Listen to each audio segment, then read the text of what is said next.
বন্ধুরা, আশা করি সবাই ভালো আছেন। আমি সাধন কুমার মালাকার, হলদওয়ানি উত্তরাখণ্ড থেকে। এই হলদওয়ানিতে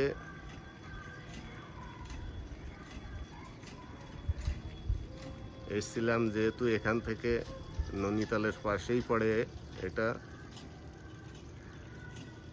এই পাহাড়ি সৌন্দর্য এরিয়াটা ফটো শ্যুট আউট করলাম।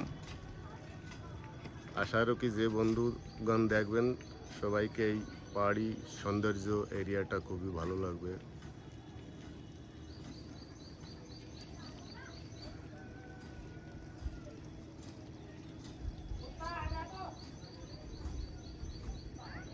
এরিয়া